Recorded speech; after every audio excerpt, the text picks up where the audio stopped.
Willie Jerome Manning has lost another appeal with the Mississippi Supreme Court.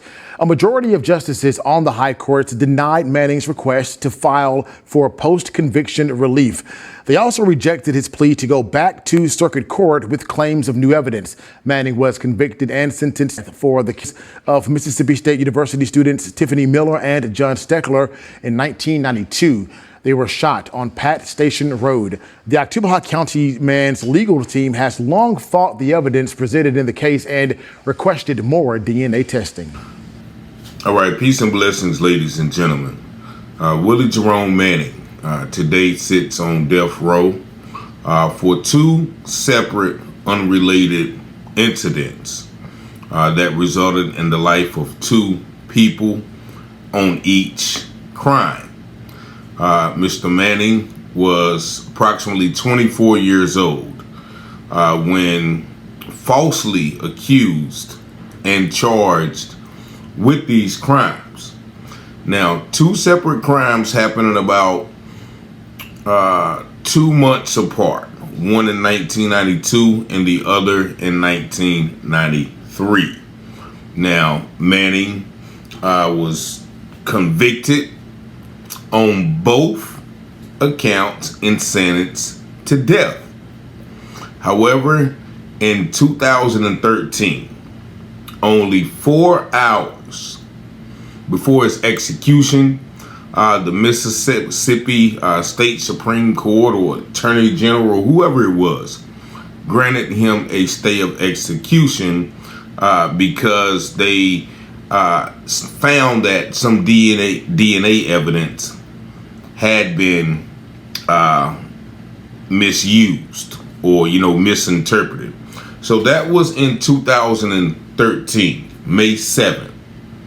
Now, he was scheduled to be executed for the Steckler and Miller cases. Now, Steckler and Miller were two Mississippi State students. They were white students who were found on a college road at about 2:15 a.m.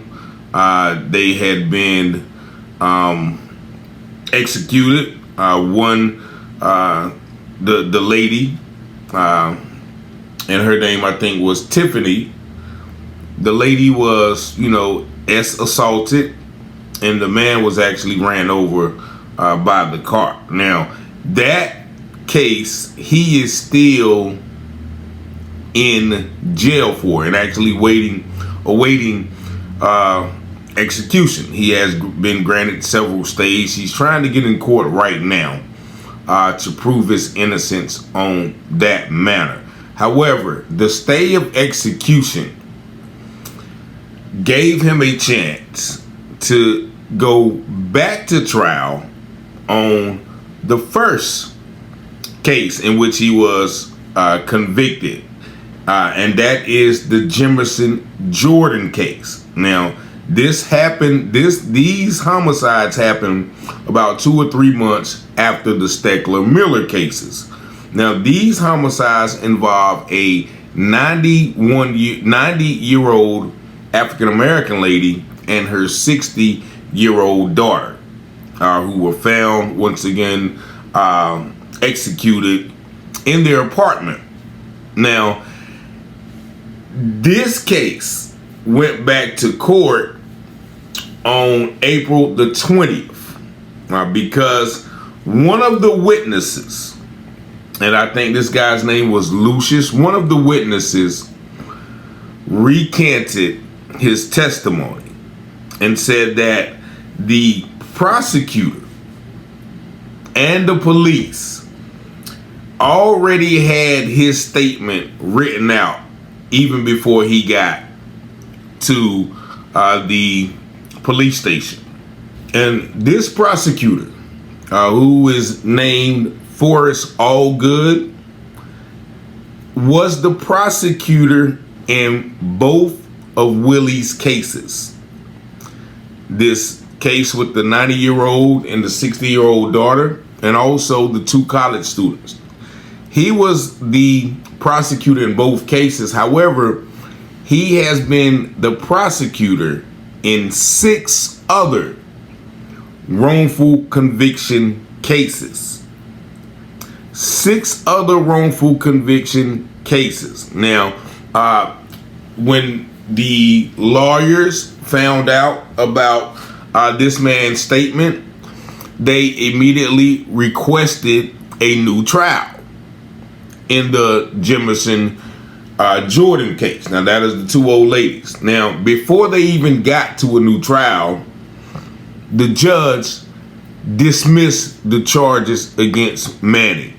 And these are the reasons that he dismissed the charges right here. Now, this is court documents from the dismissal of the judge citing his reasons why.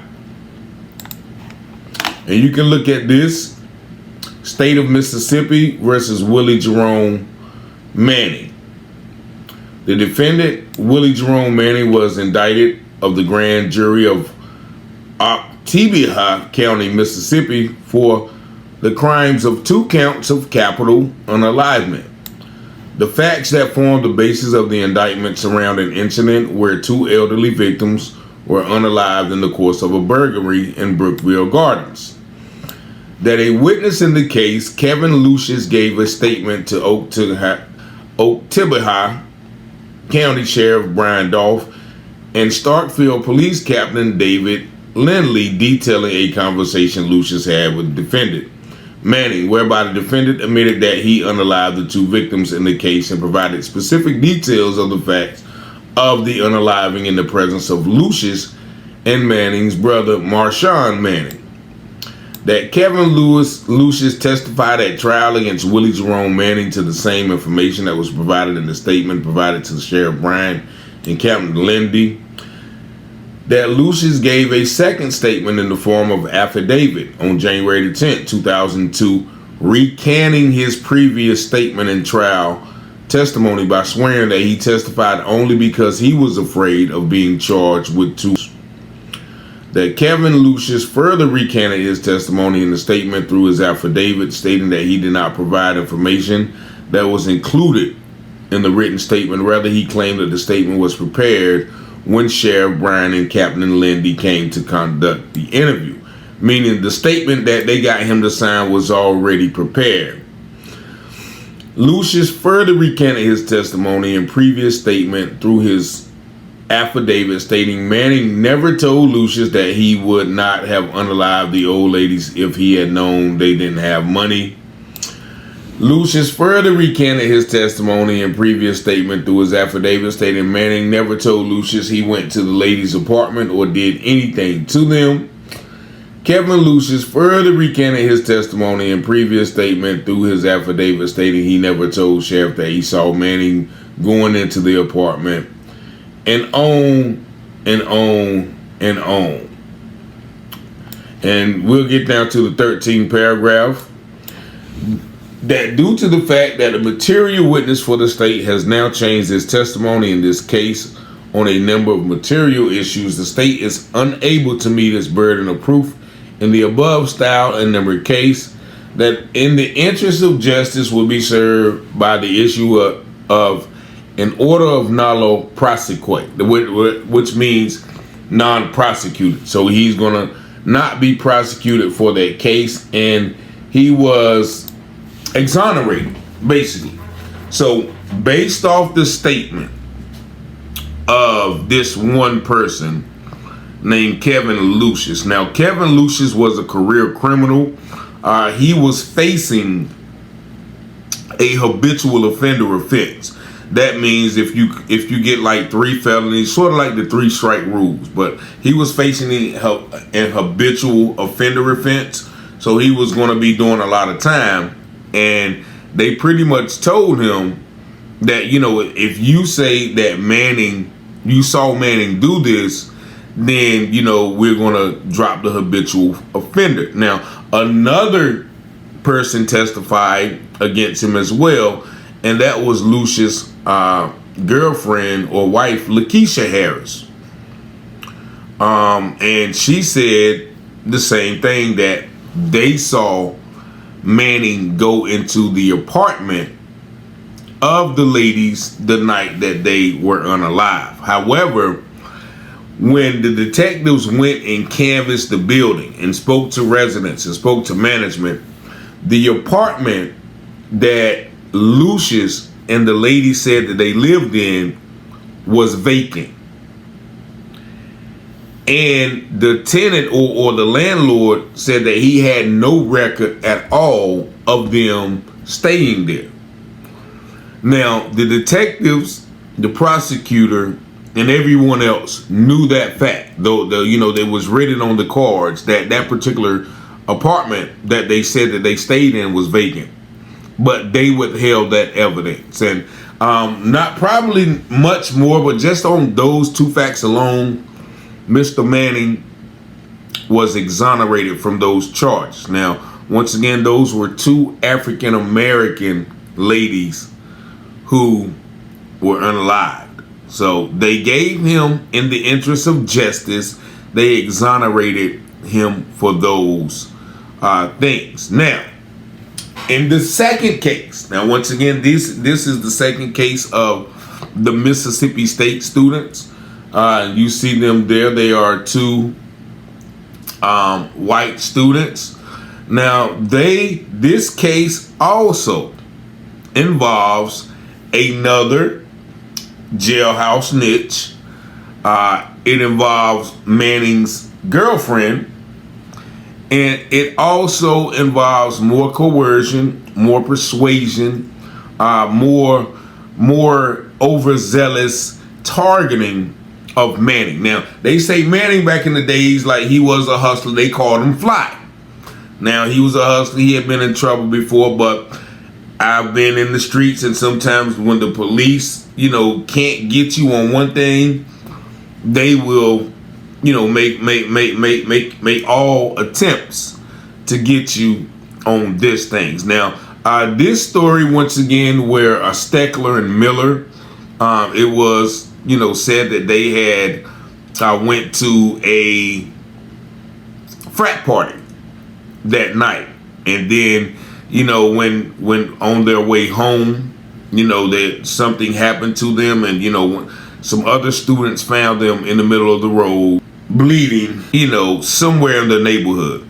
Now, this night, Manning was spotted. Now, this reportedly happened between 1 and 2:15 a.m. Now, Manning was all the way across town at a club called 2500.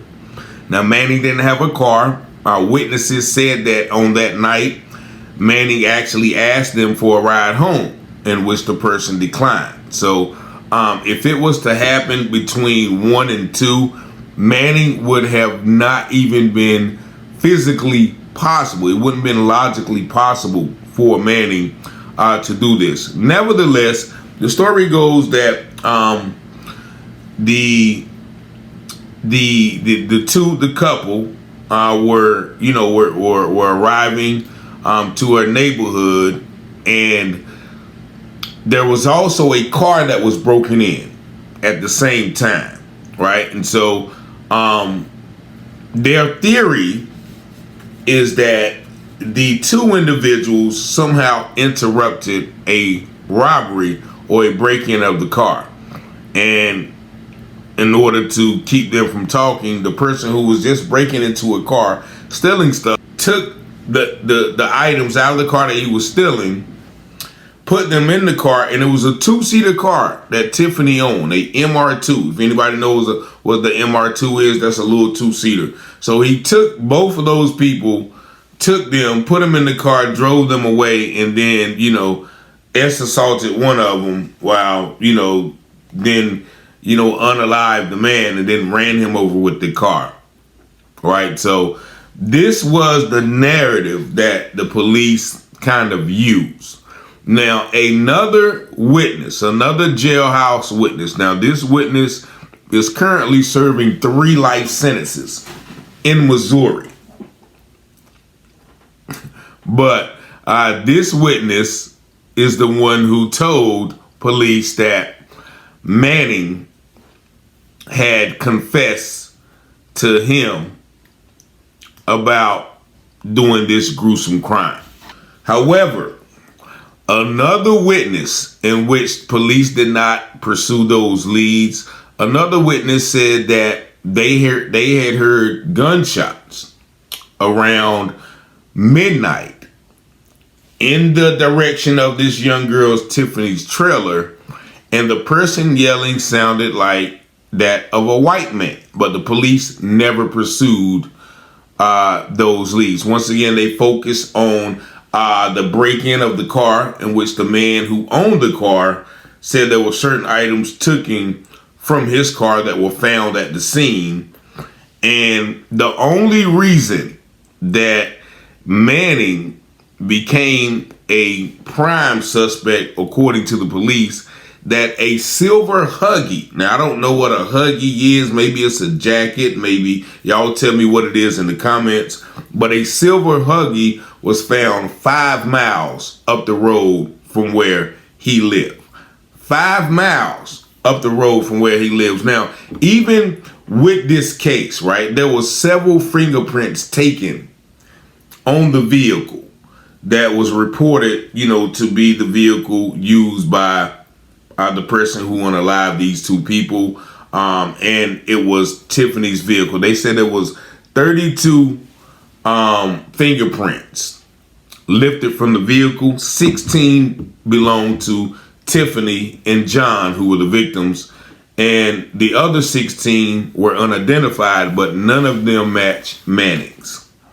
So the only thing that they had to go on to convict Manning in this case is once again the testimony of a man, Mr. Earl Jordan, who said that Willie told him that he and another guy, I think his last name was Lawrence, Willie and another guy put the two people in the 2-seater MR2.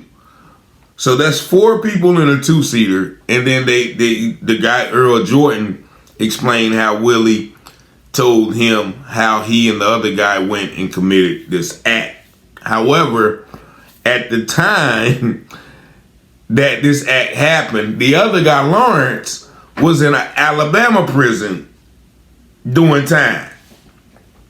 And so that completely discredited this witness at the time. However, police once again disregarded that fact and continued to depend on the testimonies of these jailhouse snitches and witnesses. So Lewis told them that, he was pressured into testifying against Manning because he said if he didn't testify them against him, then they would charge him with the murder. So that is why he told them all of these stories. Now, also, Manning's girlfriend, Paula Hawthorne, she also testified that Lewis had shot a gun in a tree, and the investigators went and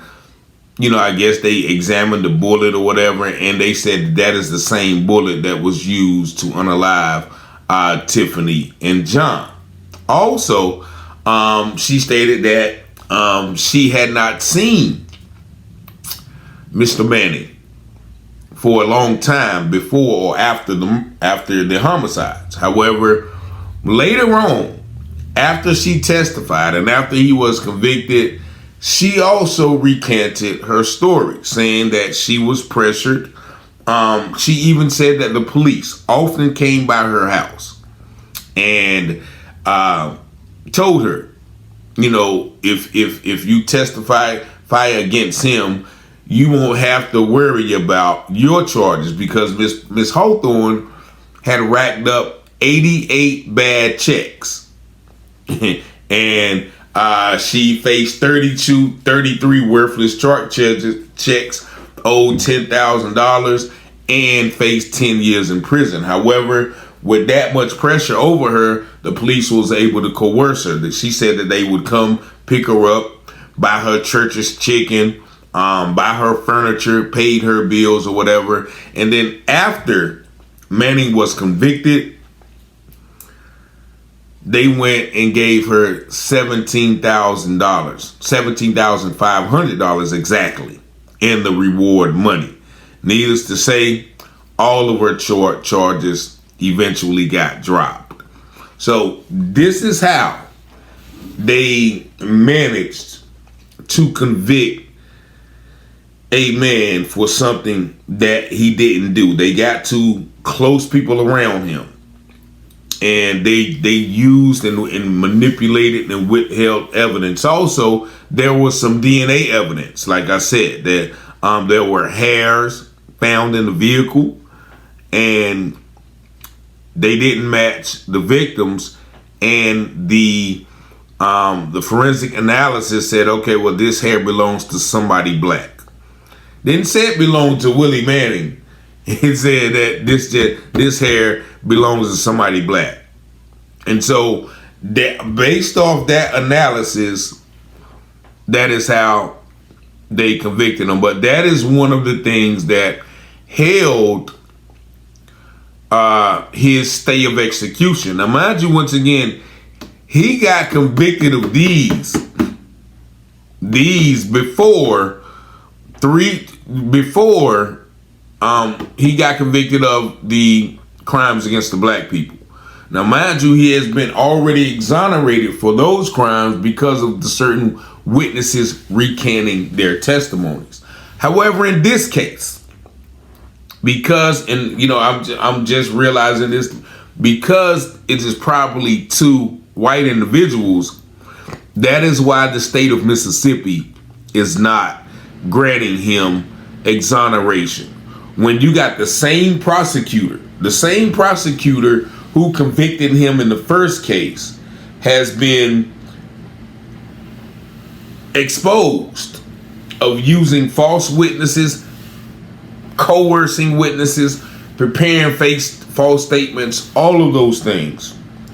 That is how he got off on the first charge.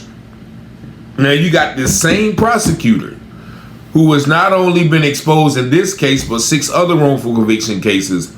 And you have witnesses recanting, witnesses saying that, you know, they lied, witnesses saying that they were paid, DNA evidence saying that, you know, this interpretation is wrong. All of these things, but he still is not free. And because, in my opinion, there are 2 white people who are not here, that is why he is not free. Now, if the court has been shown to have erred in his first conviction, and the same prosecutor is involved in the second conviction, I think it's only right that this man should and will eventually get a new trial. I mean, they went so far, you know, as to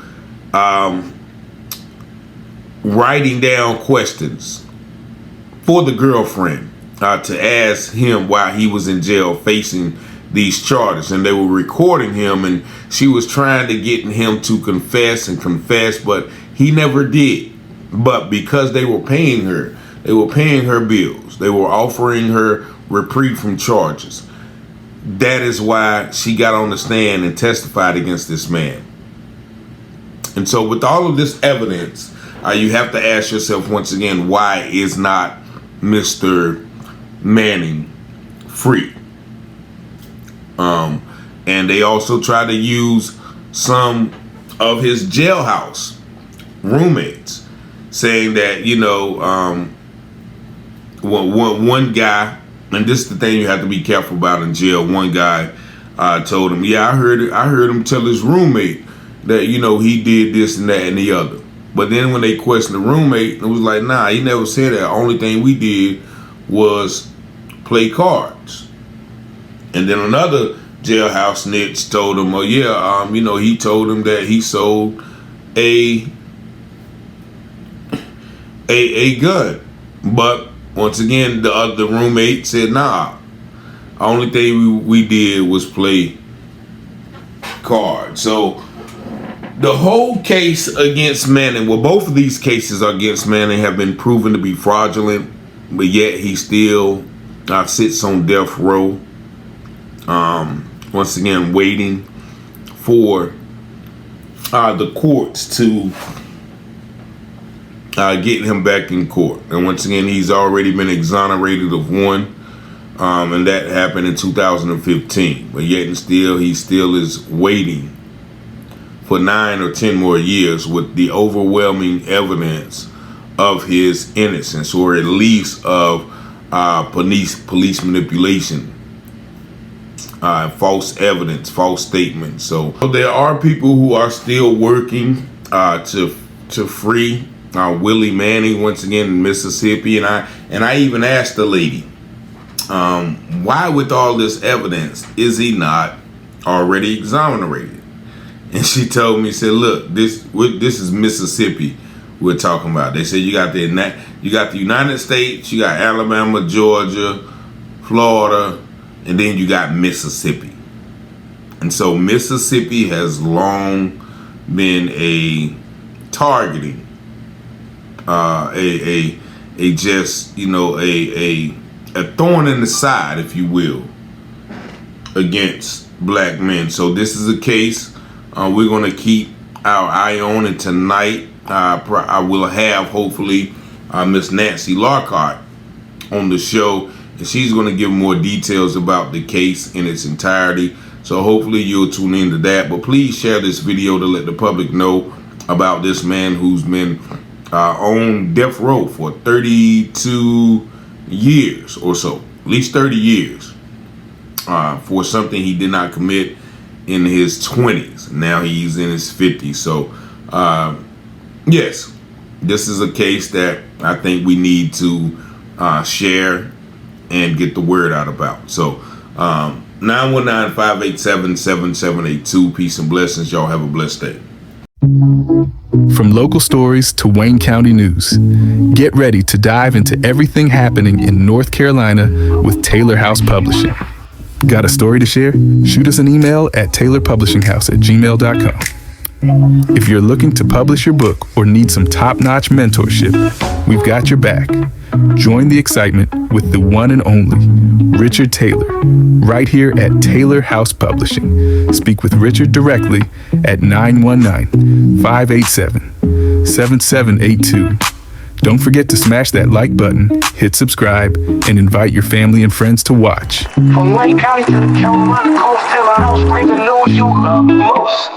Tune in on YouTube, don't miss a beat. Local stories that keep you in your feet. Taylor House, we got the scoop. Taylor House Publishing.